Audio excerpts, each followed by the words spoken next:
Hello, everybody. Welcome in to the NBA Front Office Show. It's Friday. You know what that means. Front Office Friday! Summer League schedule is out edition. Let's go. Is it? Yeah, it just came out. Oh, my God. Right before we started. Okay. Now I need to figure out what my plans are. I was just getting something to eat. Lakers play on Friday the 10th at 7 p.m. local time. Sorry, say that again? Friday the 10th at 7 p.m. local time. Okay. Cool. So, I got to get my plans in order then. All right, cool. Well, that's exciting. Amazon Prime this year. Oh, okay. And ESPN. Okay. What is it out? Did the NBA account put it on? Yeah, the communications account. The public. There it is. Yeah. There it is. Good okay. times. Good times. Oh. Okay. I always look at the Lakers part of the schedule. They play Friday and Saturday. Well, there you go. That's interesting. That might affect my travel. I usually try to get out there for at least the first two games. Anybody wondering, this is the schedule here. And then they don't play again until Tuesday. I don't mind that. I guess they don't play again until Tuesday? 3 days off? They play Friday, Saturday, and then they don't play again until Tuesday. What? I'm not staying in town till Tuesday. I am. Yeah, you're in for the long haul. Yeah, Keith, I'm there for the whole deal. Hasn't heard us talk about this yet. Keith is doing the marathon at Summer League this year. You're the 9th through the 19th this year, aren't you? 9th through the 18th. I come home 18th. on the 19th. Oh, okay. Yeah. Man. I will be flying during the World Cup final, and obviously Team USA is going to be there. Yeah. So I am very much hoping my flight will have it. Otherwise, they better have good Wi-Fi so I can stream it. Man, that's dangerous there. We get Lakers Thunder and Lakers Mavs there. Okay. Lakers Bulls later in the week, but by that point, Caleb Wilson will probably be shut down. Can we please get a Summer League live show, as in like both in the studio? We will definitely meet up. Yeah, in Vegas. We will do something. Whether or not we will get into a studio, we will see. Getting into a studio is not easy. No. But we'll do something. Last year, that was the plan, but we were there for about 6 hours. We overlapped for about 6 hours. We spent about an hour plus of that in a meeting, and then you had to cover the Lakers game. So, yep, that's right. That's right. Okay, well, cool. I'm glad the Summer League schedule is out. That's exciting, and cool stuff there for Summer League. What's the big marquee matchup? It's the number one and two, Utah and Washington. Utah and Washington. There it is. Yep. Yeah. That an opening night. And then the next night, Memphis and Chicago play. Ooh. Like prime spot. So okay. Yeah. Cool. Exciting stuff. All right. Everybody, you guys know the Friday show, the way this works, we take your questions, your comments. You guys kind of direct the show, and you let us know what you'd like us to talk about. We'll get into all of it. There's a lot of stuff going on around the NBA right now. Obviously, we've got the Jalen Duren stuff to get into. We've got the Kawhi Leonard stuff. We got all kinds of different things happening around the league currently. The Jalen Brown stuff. Tons of stuff that we get to talk about here on this show. Flagging a bunch of stuff. Yeah, I see that. Let me grab one of them and we'll start. Let's go here. Said Keith, I heard you mention the base year compensation rule.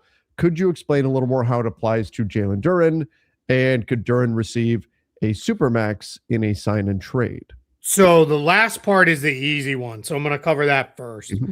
You cannot get any more in a sign and trade than you can get by signing with a team outright. Mm-hmm. So he cannot get that supermax, that 5-year, $200+ million contract. That is off the table if he signed and traded. He can only get that from the Pistons if he stays with the Pistons when it is signed. That used to be a thing back in the day, for some reason, Carmelo Anthony comes to mind. That players would want to sign a contract with their incumbent team, but immediately get traded where they want to go. So essentially they got to have their cake and eat it too. They got to a new team and got the signing advantages that their incumbent team could give them. And the NBA said, no, enough. We're tired of guys pushing for sign and trades. We're putting a stop to that. Exactly. So that's that part. base year compensation, this used to be a thing that involved in all kinds of contracts. Now it only comes into play when there is a sign and trade of a player and they're getting essentially a very, very large raise. And what it does is it's sometimes you'll hear this referred to almost as like a poison pill. It's really not a poison pill. It's just, this is how it works. So let's say Jalen Duren. I'm just going to keep the math easy for my limited brain. Jalen Duren signs for $40 million in year one. He would only count on the Pistons side of the trade as $20 million outgoing. On the incoming side of the trade, he counts as $40 million. So it makes matching that salary very difficult because for the Pistons, like, one of the things that's been out there is could they sign and trade him for Jaylen Brown? If they wanted Jaylen Brown, well, Jaylen Brown's 57. 20 to 57 is not a match on the Pistons side. The Pistons would have to add guys into the trade. Then that could throw the math off on the Celtics side. So it becomes very difficult to make a match. Where you see these most often happen is if the other team has cap space. So I'm going to go back to Jeremy Grant when he signed from the Nuggets to the Pistons several years ago now. He signed into cap space, and then ultimately they turned that into a sign-in trade, which triggered the base year compensation. But because Detroit was using cap space, the imbalance didn't matter. They were able to do that just fine. So if Jalen Duren's going to be signed and traded, and I know we've got other questions about Jalen Duren today, it will be through it would more likely be to a team with cap space than one of the teams that's just got to match salary. Not impossible, just a lot more difficult. Yeah, you basically have to incorporate a third team to dump salary on and try to. It's more complicated to do it for sure. All right, let's go here. Question for both: would Cavs accept a sign and trade for LeBron and Ayton if Ayton picks up the option for Jared Allen? I don't know. Like, my bigger thing is, would LeBron accept that? Or would LeBron say, well, no, I want Jared Allen on the team, right? Like that's the thing that's what makes sign and trade so complicated is there's three or more parties involved. It's not just getting two teams to agree. It's getting the two teams plus the player to agree, which is not impossible. Obviously it does happen, but it just can complicate the entire situation when you're trying to do that. So that would be my bigger question. Not so much would the Lakers do it or the Cavs do it. It's fair to question on either of those, but if you're LeBron James and you're thinking this may be my last hurrah and I'm going to the Cavs and I want every player that I can possibly have on that team so that we can make a real run here. So that's, I think, the real question. Equally as big challenge is if you acquire a player via sign and trade, which the Cavs would be, you get hard capped at the first apron. So, and that's not a new rule. That's been the rule for like 3 or 4 CBAs in a row. That's been a thing for a while. So it's just, again,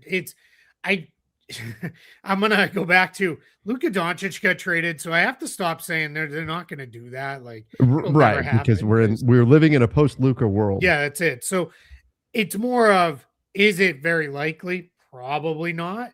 But if, let's say the Cavs said, hey, what about Jared Allen and Max Strus? Then if it was something like that, then the Lakers are like, hey, you know what? We could use another shooter. Sure. Now you're getting closer into the range where you can make these things kind of work.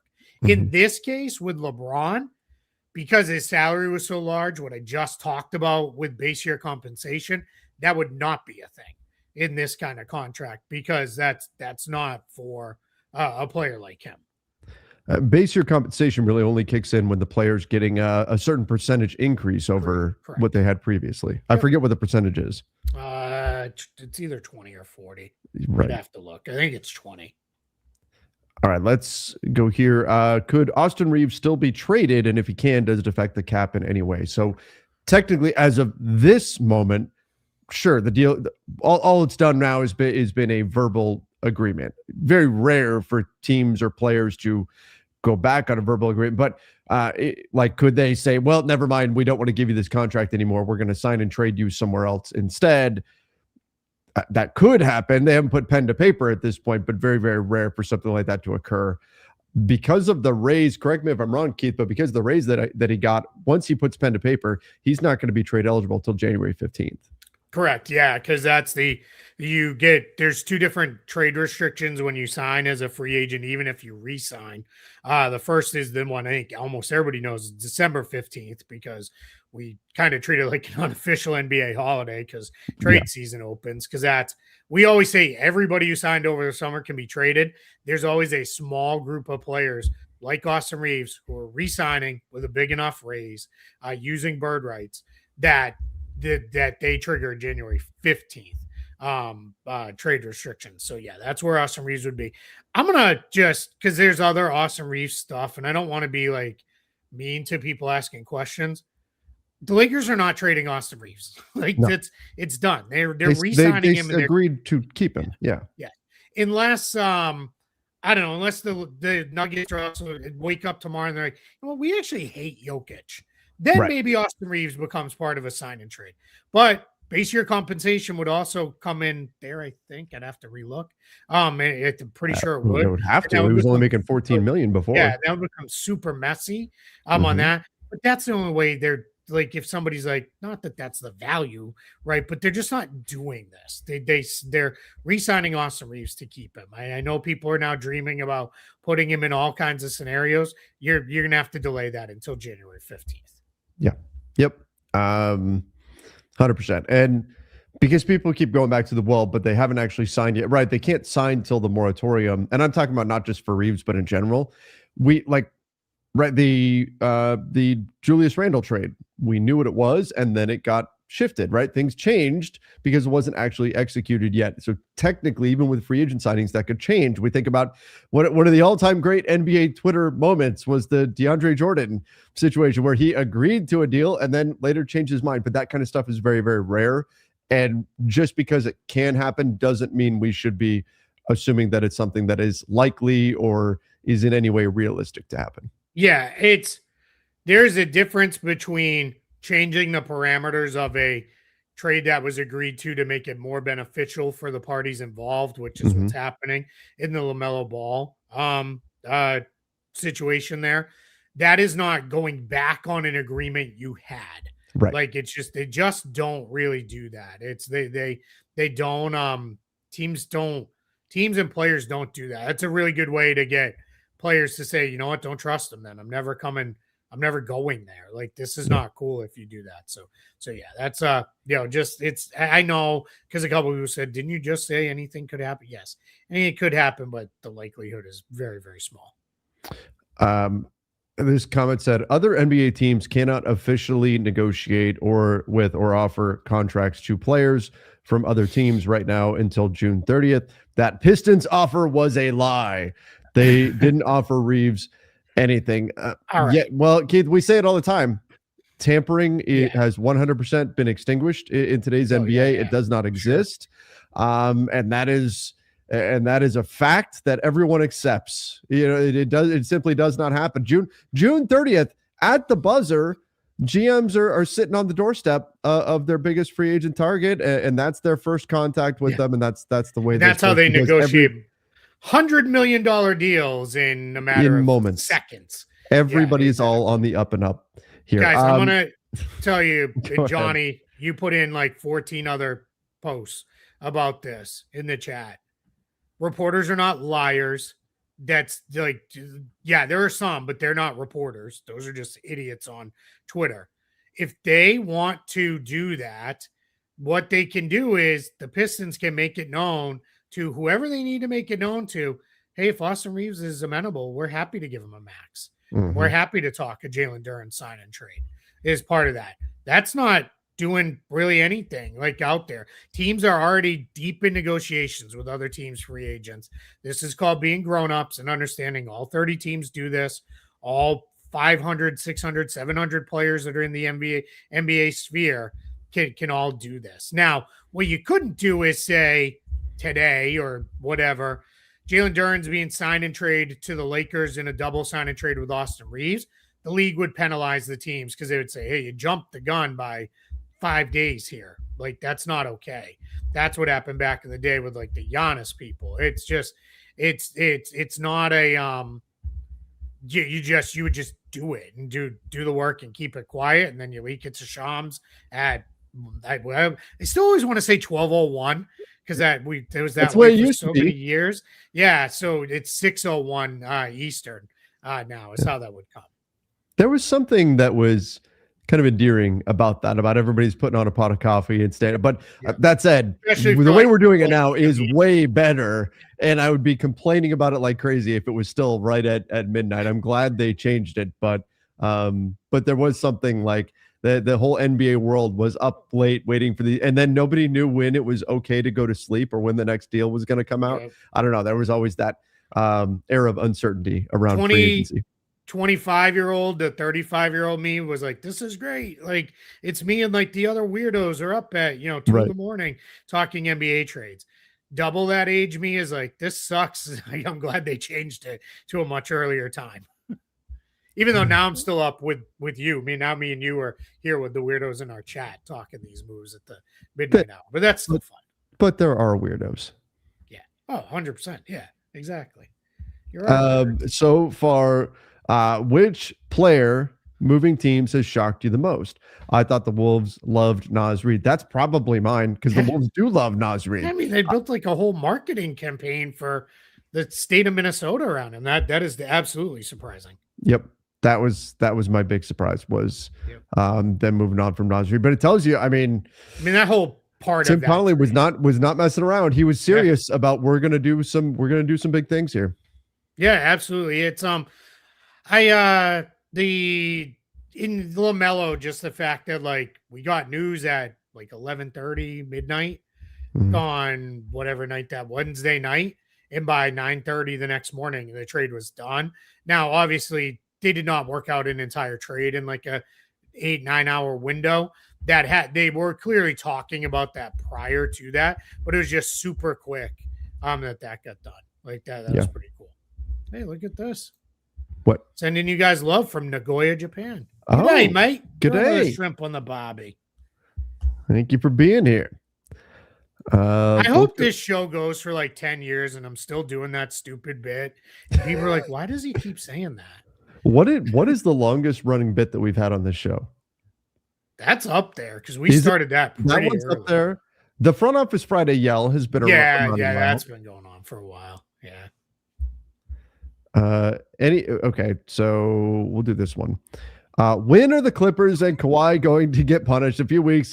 Look, I mean, not necessarily get punished. When are we going to get resolution on this? When are we going to hear one way or another? Yeah, I got him at like I like to think Adam Silver is like standing like literally looking at the investigators being like, well, we're waiting, like the guy from Caddyshack. Like Judge Smales. Yeah, exactly. That was I don't know. I mean, he seemed actively aggravated. Yeah, when he did. Answered the question at the finals. So I really don't know. Yeah, I mean, I tagged this one just to basically be like, yeah, who knows? I don't think we know. I will say, did you hear? I don't know if you listened to it yet. I think it was the Hoop Collective was talking about how there are teams that are like wary about like, can we even trade for Kawhi? Like would that even be allowed? Like, what's the situation here? And they were basically saying that a bunch of folks are like they're starting to hit up Adam Silver as well. I keep wanting to call him Adam Sandler, which I think is only because I just watched Hustle. But I don't know why that keeps happening today. That would be even more fun. Yeah, right. Imagine if they're like, hey, Adam Sandler, when's the Kawhi investigation going to be done? He's like, right. I don't know. Skibbity blue. Blah, blah, blah. I was going to say, are we going to get an Adam Sandler voice here?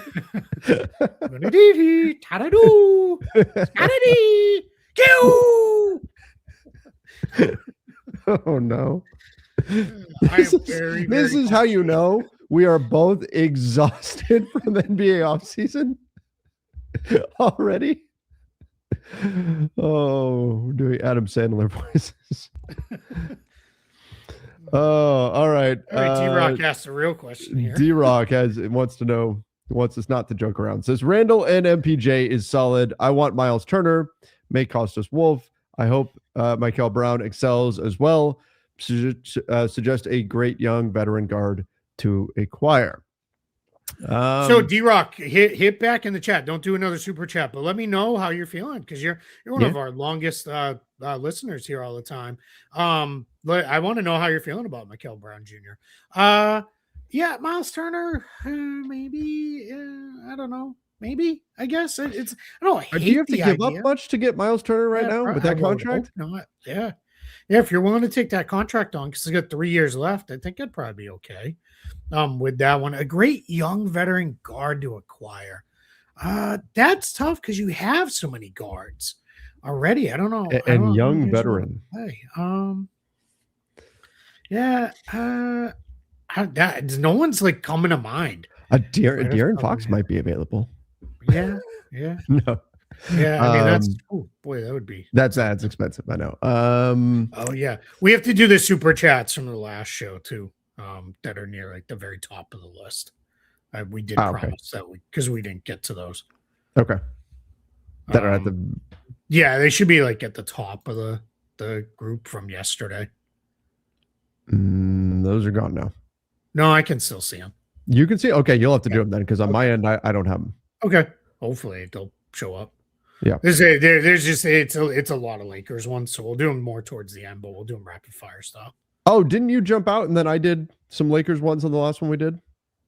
No, that was on the draft show yesterday. Oh, that was the draft show. Yeah, we got those came in. There's a bunch that came in, and then Bryce and I were running short on time. We barely got finished with all 30 teams. Mm-hmm. And thanks, everybody's like, thanks guys for letting us know your organization skills here with the podcast. Gotcha.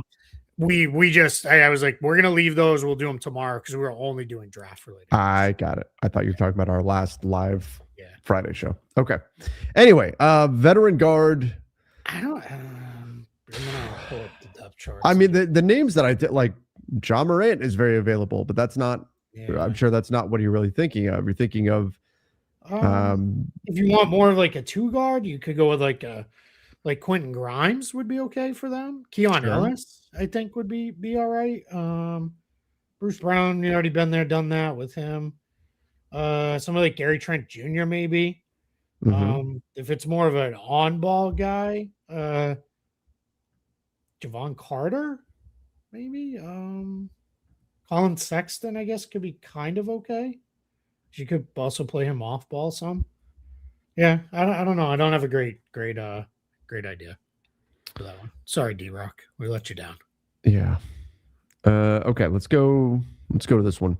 Said, any chance LA can get Miles Bridges? That does appear to be something the Hornets are looking at, is moving on from Miles Bridges. Does the salary work? He can be sort of like our PJ Washington, also a lob threat. He can sort of shoot too. His love from the Philippines.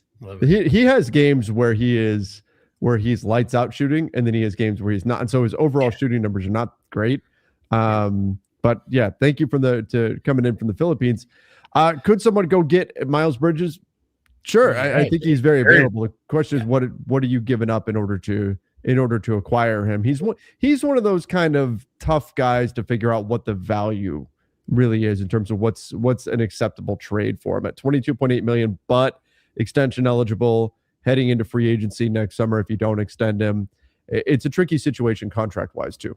Yeah, exactly. I mean, not to mention you're gonna have to answer a bunch of questions. Yep. If you trade for him in the press conference, and you better be prepared for that. So that's also not an easy thing to do. Very available. I like that he can sort of be our PJ Washington, sort of shoot. Like, yeah, there's a lot of sort ofs with him. He's not really power forward size, but that's kind of the position he has to play.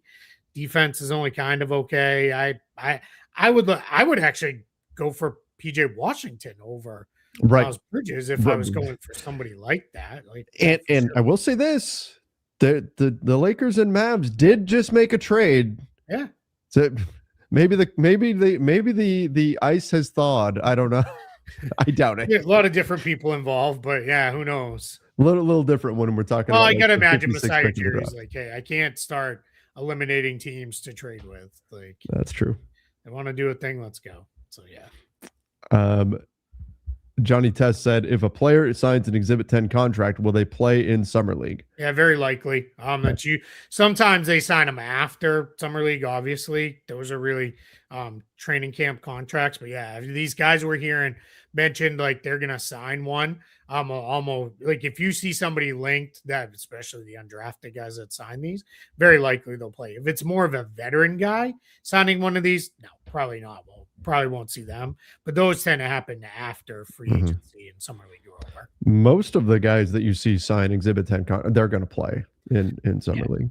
I tweeted out John Chepkovich of the rookie scale, and I tweeted this out pretty just you can find it on my thing. Bobby Marks retweeted it too. He tweets a lot less than I do, so you might be able to find it on his timeline easier. But John has done a great job tracking all of the undrafted free agent guys and whether they're going to a team on a two-way, an Exhibit 10, or a just Summer League position. Related, so we'll do a what even is an Exhibit 10. An Exhibit 10 contract, they used to be called summer contracts. Now they kind of get called training camp contracts. It's a fully non-guaranteed contract. These used to only go to young players, like guys with like 4 years of experience or less in the league that are trying to make it in the NBA. And it basically is a lot of times you'll see them play in Summer League. Then they will get into a place of going to training camp. And then 99% of them get waived at the end of training camp. But there's a bonus if they go play for the team's G League team. So that's how you kind of fill out G League rosters. In recent years, the Lakers did this. A couple different guys, Dwight Howard and I think Rajon Rondo maybe at one point. They did Exhibit 10 contracts with guys, and veteran guys will take it and then kind of be like, hey, I'll prove to you throughout training camp in the preseason that I'm worthy of a roster spot. That never used to be a thing. But what happens is if they make the team, then their contract converts to a standard contract that is fully non-guaranteed. So when they're on an Exhibit 10, it doesn't even count against the cap. But once you convert the player on that contract, then they're on a standard 1-year contract that's not guaranteed. All right, let's go to this one here. Oh, this was a weird situation. I saw a player drafted in the second round by the Clippers is going to honor a commitment to a university. Do the Clippers retain his draft rights? What happens? Yeah, this is a good question. I have no idea how this all works out because I can't remember the player's name off the top of my head, but he never actually declared for the draft, right?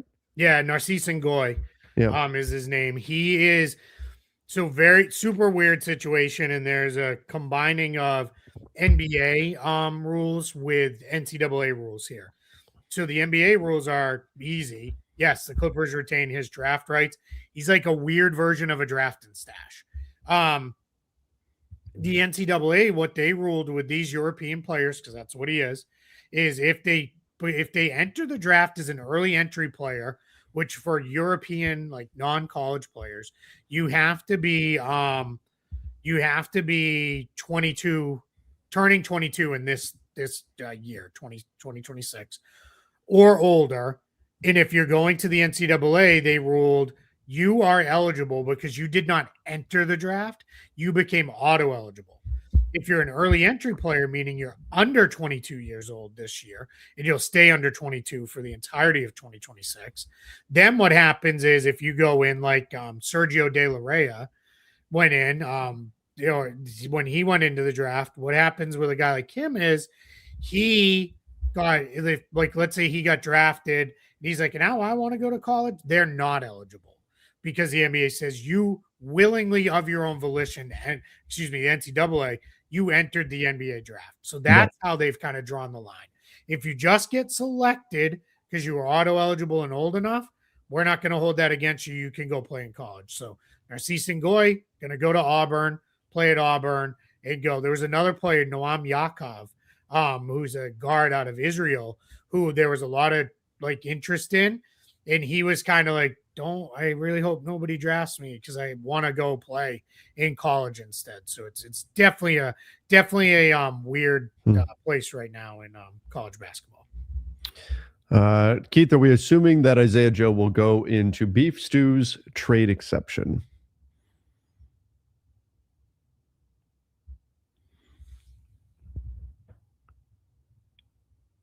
And it looks like I'm frozen or Keith is frozen.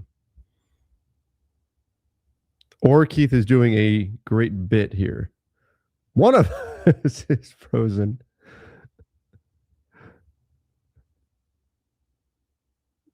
I think it's Keith. Sometimes when it's okay, it is Keith. The chat is telling me, okay, it is Keith. Sometimes when one of us freezes, it on our end, it looks like we're still good, and we're not.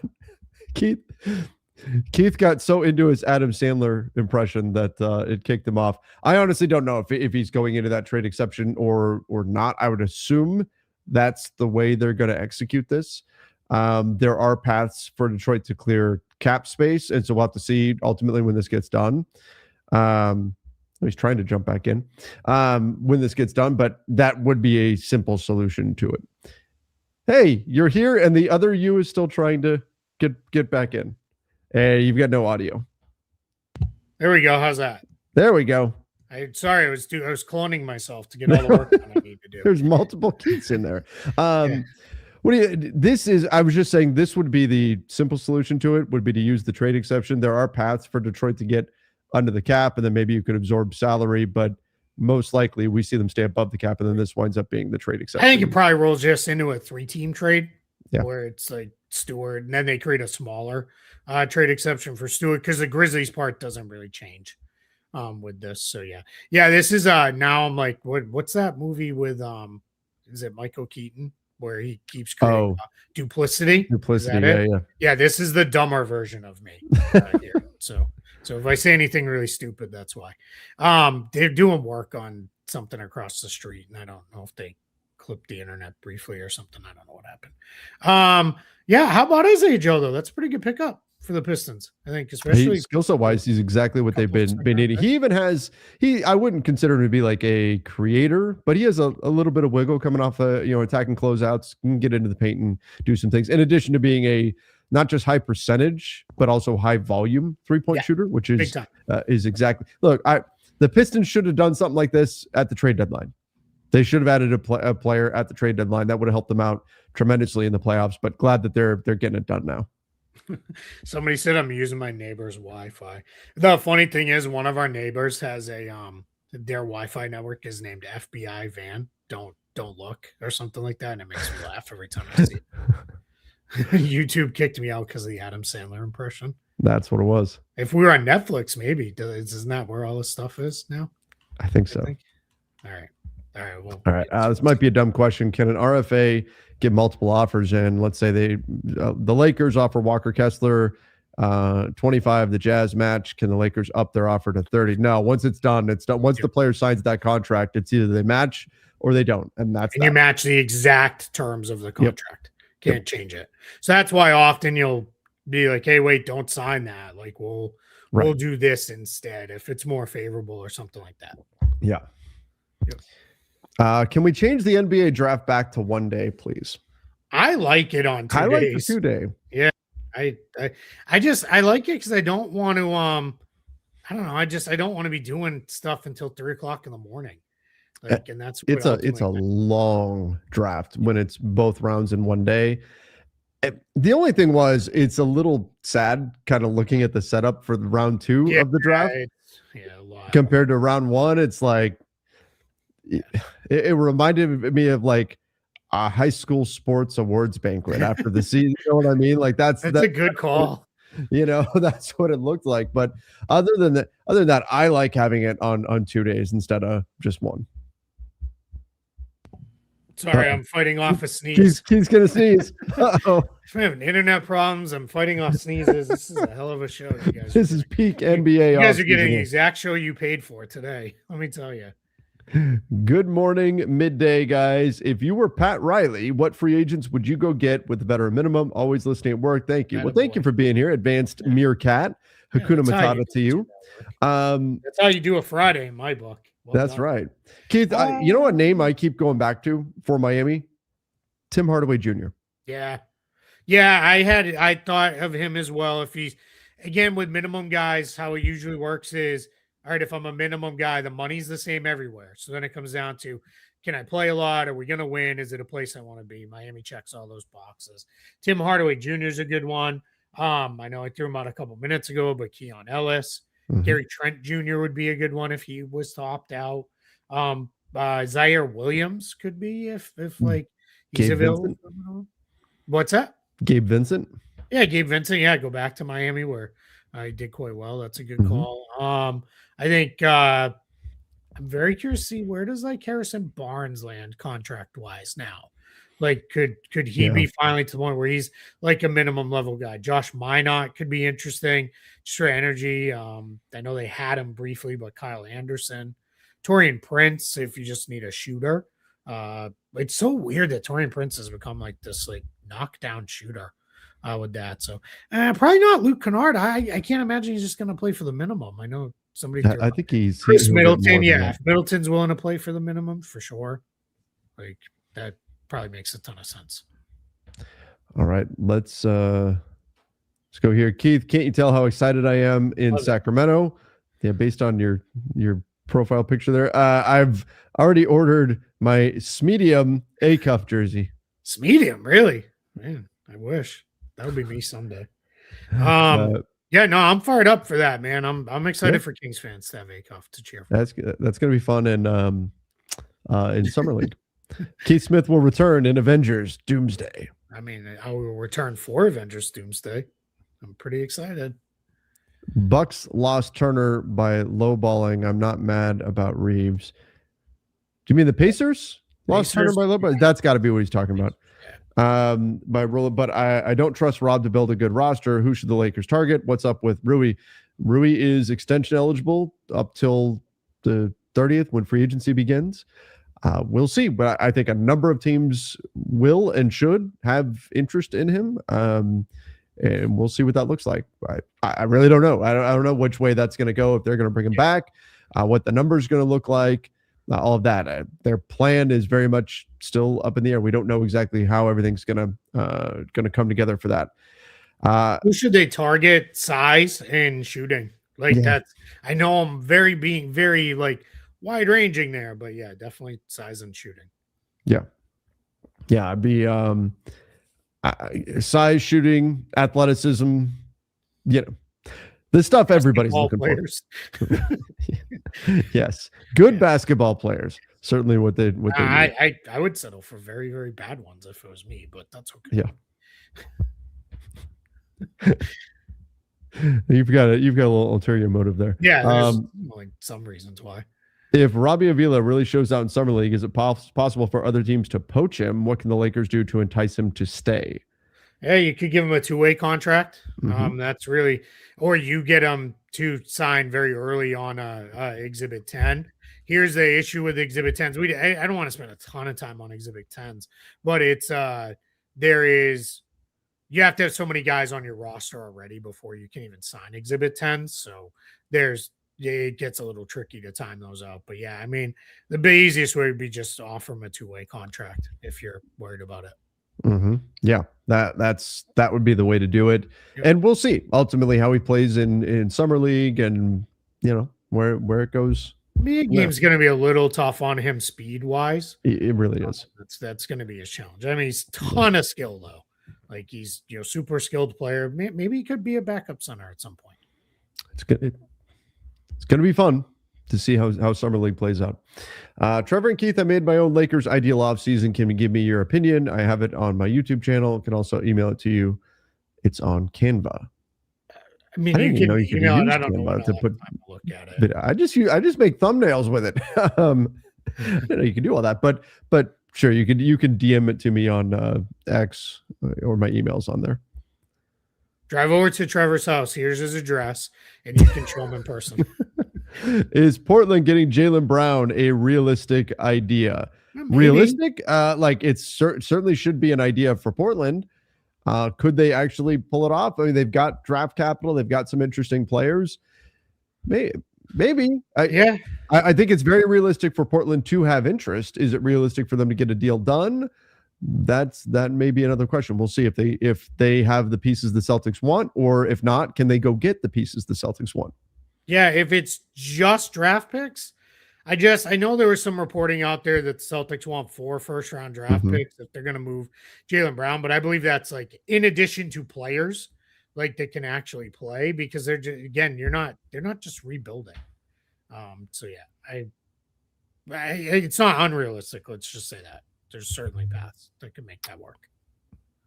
Portland Who's does have a head winning coach. the Jaylen Brown and Stephen A beef? I could not ESPN and care Jaylen Brown's less. Twitch stream.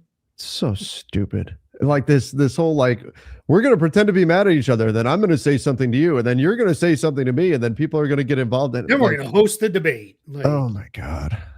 Just like I have paid zero attention to that. Like as soon as any of that stuff comes up, I just like click off. It's weird. I like NBA drama, but I like the drama related to like trades and signings and that. Yeah. All the off-court stuff, like a lot. I miss a ton of it because I think I've thankfully curated my feed enough that I don't even see it. But it just like most of it, it's just like goes one in like, one ear and out the other. To me, it's like the build up to a UFC fight. One guy says something about the other guy, and the other guy says something back. They really don't like each other. They're selling the fight, right? Except the fight never occurs because this isn't the UFC, right? So nothing ever happens. One guy's going to be mad at another guy, the other guy's going to yell back and forth, and nothing's going to happen out of it. Yeah. I don't know. But as soon as Jaylen Brown said stuff about him, I went, you just did exactly what he wanted you to do. Because then he's going to fire back, and then, but hey, engagement, I guess, right? Yep. I mean, get it however you can get it, I guess. Can the Wolves afford Rui, and will they ever move the draft to 2 rounds? Drafted it is move it to 2 rounds. It is 2 rounds.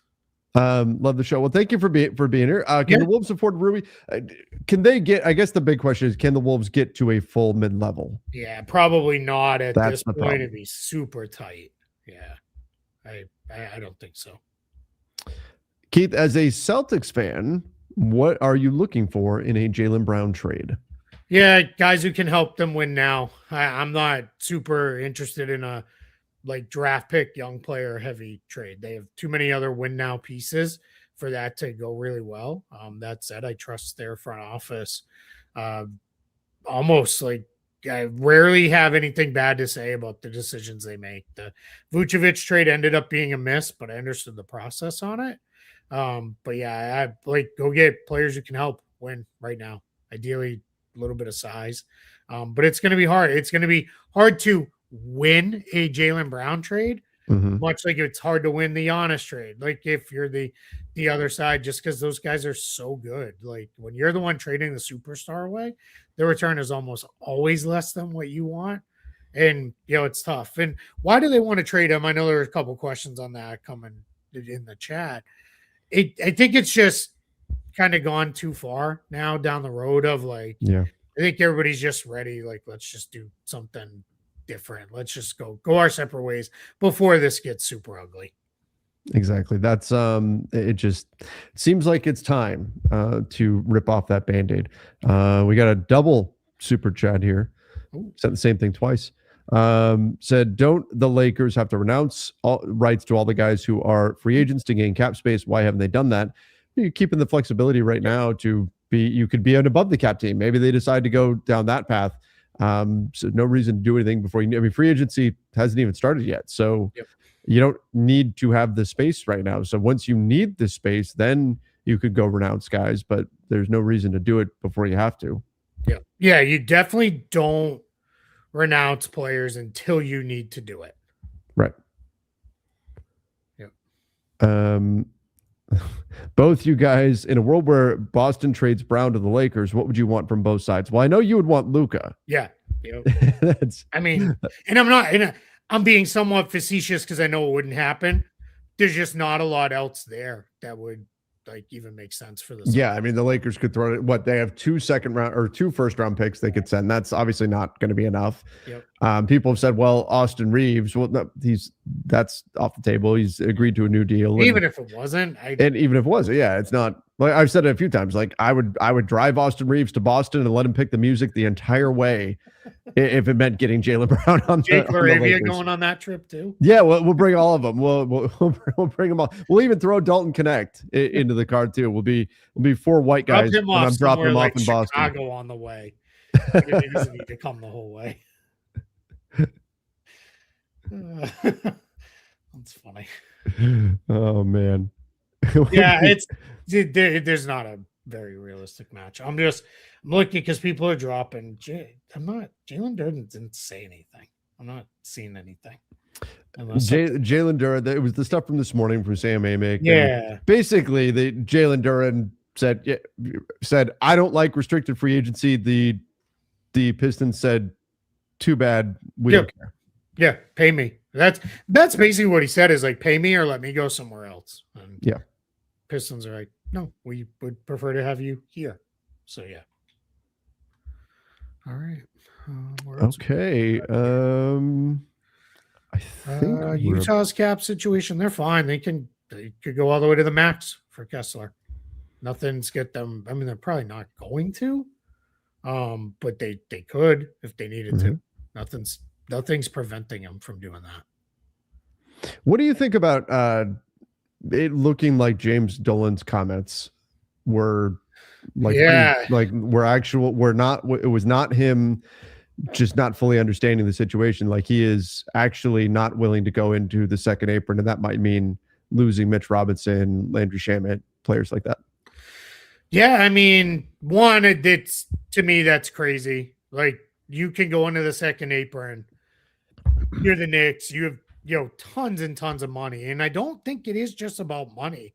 I think he is like, I don't want to handicap us on being able to do other things. So I don't know. I think if I'm the Lakers or the Nets or I guess the Bulls now are going to have Claxton, but this excites me because this means, all right, we can be in play for Mitchell Robinson. And that's the Lakers. Like, even if they don't go cap space, even if they could finagle a way to get to the full mid-level, that's probably put you in play for Mitchell Robinson. So Mitchell Robinson would fit really, really well with the Lakers, especially. Is he a starter? Yeah, I think so. I think what you get out of that is you get, like, I'm going to say 45 minutes a night with a few minutes of small ball center minutes out of him and Ayton. Like, and you're fine. Like, very good to very good center minutes out of the two of them. Is he does he check the box of being an A-list center? I don't know. No. I don't know what that means. But that's what was out there. No, I get it. Yeah, right? I just don't know what that means. Right. I mean, how do you define it? But I would. The agent class, yeah, yes, sure. yeah. I would. If I was the Lakers, I would be. I'm not going to look into other options, but I would be very like, if we can get Mitchell Robinson, like, that's pretty good. Even if he tops out at 25 minutes a night, you're going to get 25 really good minutes. Like, I'm okay with that. What's a realistic move for the Lakers? I mean, Mitch Robinson. If he's really available, that's a very real move. Yep. I'm going to answer it in the hopes he stops spamming the chat. The V-Star situation was very weird, very messy. Yeah. I don't know that the Lakers 100% promised him, but there was very credible reporting that they moved in to that second round pick with the idea of getting him, and the Hawks jumped them because the Hawks were like, oh, we can get him for not a whole lot. We're going to jump him and do it. And then that's why then the Lakers were like, all right, we're going to turn around and sell it. Like, actions speak, right? And they bought the pick, and then as soon as he was off the board, they sold the pick.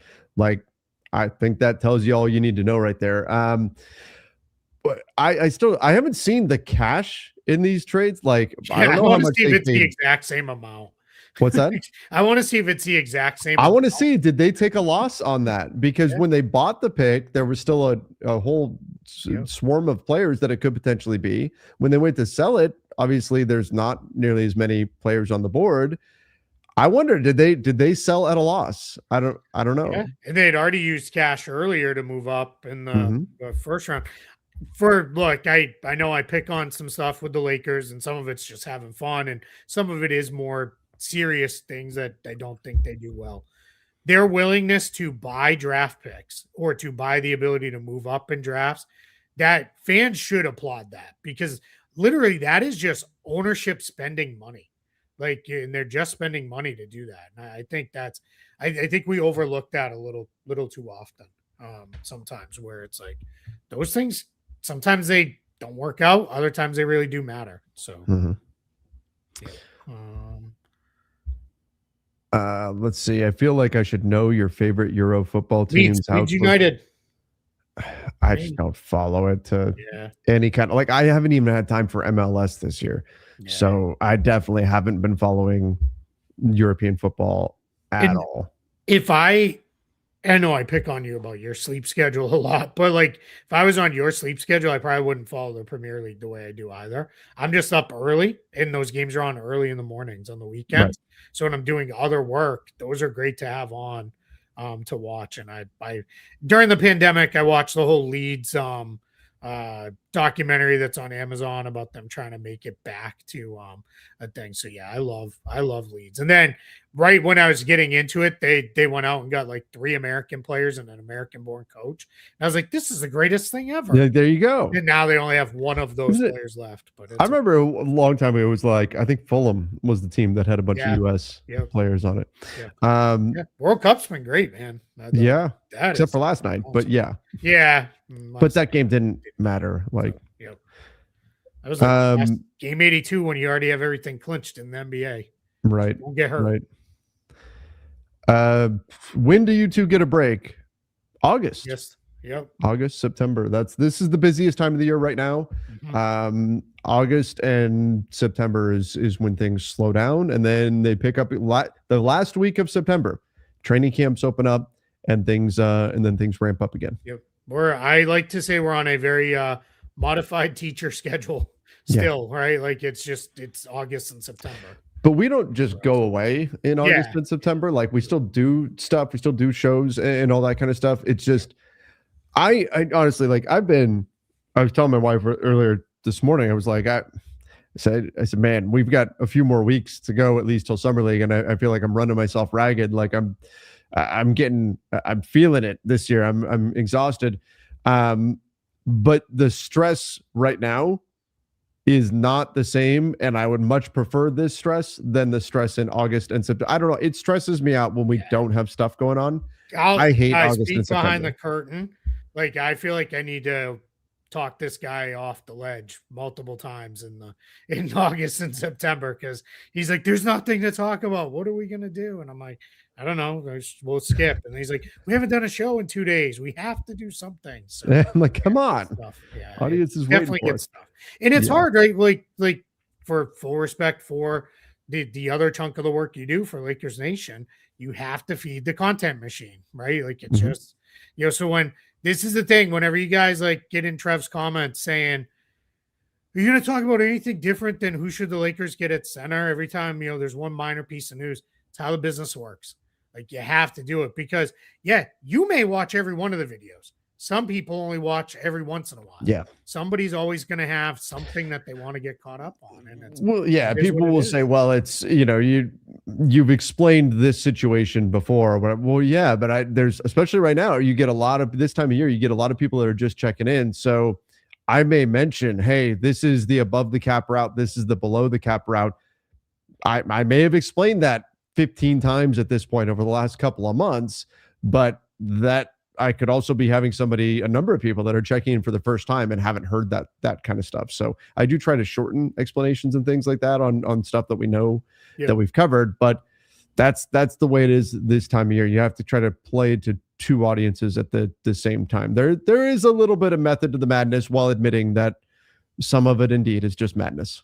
Yeah. I mean, there's just a lot of stuff. I mean, it's, it is something, for people to understand. But I appreciate Bird Stone Light Body, I think. I don't know. I'm probably screwing that up, but smash that like button. It's free. Yeah, that's true. You didn't pay anything for this show unless you did a super chat, which we very much appreciate. So thanks for that. All right, you want to whip through a couple of these very rapid fire? Yeah, let's do it. I lost them. Now they're gone. You lost usually when you start a new show, and that's why I go into I screenshot them because they go away. My fault. I can dig in. I can go into the other side in YouTube and find them. It'll take a little bit of digging, but I can go get them and we can put them on a show for next week. Vast majority were Lakers related. Okay, which is just kind of where we are. Expectations for Bronny next year. Wonder if he sticks around after his dad retires. I thought Bronny showed some real levels of improvement this season. more towards like great. We don't need to rehash it. We don't know why he's on the roster. But I thought he showed real like okay, like he's a real NBA player. Like there's like stuff he can do. So I think it'll be like and just keep moving upward, right? Like just keep improving. He needs to shoot better off the dribble. I would like at his size to see him become a better passer and playmaker. I just don't. And he is working on that. Yeah, and that's like where if he's going to crack an NBA rotation as a regular rotation player, he has to be a better playmaker at his size. That was like his like every player has certain things that they're supposed during these summer league games that they're supposed to be working on. Like their focus is to get better in this area. That was his thing during summer league last year. That's been a thing they've been working with him on for a while now, trying to get his passing, and it is improving. It has gotten better, but you know, a lot of people want to make comments about him and stuff, and I just think he has no financial reason to need to play basketball. Yeah, he has every health reason to say, "Yeah, I'm not like he almost died on a basketball court." He has every reason to say, "Yeah, I'm not doing that again." And instead, he's very clearly putting in work and progressing. I don't know where he will ultimately wind up, whether he'll get to that rotation player level or not, but he's getting much closer to it than he was certainly a couple of years ago. He's, you know, should he be on the team? How did he get there? All that kind of stuff. That's all fair question, but he's significantly put in work, and the growth that we've seen, I don't know where ultimately that leads to, but he has become a much better basketball player than he was 2 years ago. We can see that. Sure.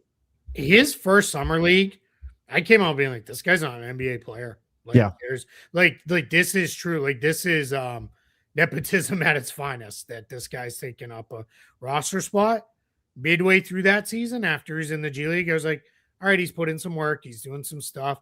I think maybe there was almost an over focus on the shot, which was because that was like, he has to shoot it better. He has to shoot it better. He has to shoot it better. So I got that. And maybe that was the plan, was we're going to get the shot worked on, and then we're going to get into a position where we work on the other stuff. By now, I'm like, yeah, he's a good end of the bench guy. Like it's every team has players like this at the end of the bench. You made me think of something with Summer League too that I want to kind of throw out there for everybody. One of the best parts of Summer League is for the guys who are like established NBA players. This came up with Hugo Gonzalez because we don't know if he's going to play because he's playing in World Cup qualifiers for Spain right before Summer League. So who knows if they want to put too much on his plate this summer. If he plays in Summer League, people like, didn't he prove he can be a rotation guy? Yeah, for those guys, that's not what it's about. What they might want to be is like, hey, want to see what it looks like when you run 10, 15 pick and rolls in a game.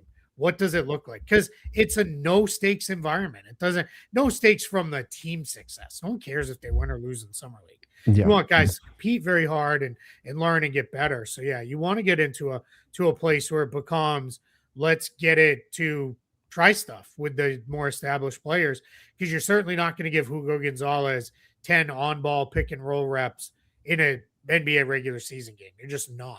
So Summer League, let's see what it looks like. If it looks decent enough, now we work on it in the rest of the summer. We work on it in the camp, and we kind of go from there. Those are the things that you can do. And Matthew had a very similar question about Bronny. We kind of answered it.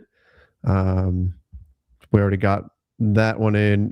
Cam Thomas to the Heat. Giannis liked him. As a Nets fan, I feel like the Heat can fix him. Yeah, I mean, I don't mind the idea. I think Cam Thomas is what he is at this point. I don't know how much you're fixing him, but I think that's good. What do you think about my Nets / Lakers picks? Do you have two favorite teams? Because you got to pick one, my man. Like that's not okay. Like that's you can root for another team. At least they're separate conferences. Yeah, I guess. I don't know. That's polygamy and fandom, and that's not okay. Like, that's Lakers picks. Yeah, I think the Lakers got a really great player. We talked about it a lot on draft night. Like Cam Carr should be really good. So I think he's going to be good. I think Mikal Brown Jr. was the right pick for the Nets because they already had point guards. So I like that pick for them. I would have still gone Darius Acuff and then tried to move the other guys, but that's me. But yeah, and then the Nets, who was there? Joshua Jefferson. I like that he's a little more grown up, a little ready to play. So I think, I like his game. Well. Yeah, he's when Bryce and I talked a lot about, I love do everything players, and he's very much a do everything player. So, yeah. Yes, indeed. All right. We'll go here. This comment, like, the Lakers blackball is real. It's not that our front office is bad. It's that teams are not playing fair when no, it's not the front office has been bad. If the Lakers have assets to give, teams will be interested in taking this. Now, are there some teams that say, like, for example, let's say you are Denver and you want to trade Cam Johnson into somebody's cap space. And let's say both the Nets and the Lakers say, we'll take him. We'll just put him into our cap space. We'll take him. Well, you'd prefer to give him to the Nets because you're going to have to play against the Lakers. So but that's common across the NBA, and teams have relationships with other teams and all that. I don't know how much of it is like, oh, we just won't trade with the Lakers. I'm sure there have been some points in history where there's been some of that, and some of the teams that see them as a rival and things like that. But is it like everybody around the league is out to get the Lakers? No, I think we're getting a little paranoid there. Yeah. And anybody who thinks that's true, then how did they have Luka? Right. I mean, and I realized that was a stupid decision by the Mavericks, and they were overly focused on Anthony Davis, but they would have just skipped it and gone to somebody else. And I mean, and I know they kind of did at least try. I want to know what those phone calls were like. Hey, we want Giannis, but I can't tell you who we're going to trade. Like, it was John Horst like, well, it better be Luka. Otherwise, why are you even calling me? And it's like, nope, can't tell you. You have to tell me if you'll give me Giannis first. Like, how did that play out? Like, what a weird thing.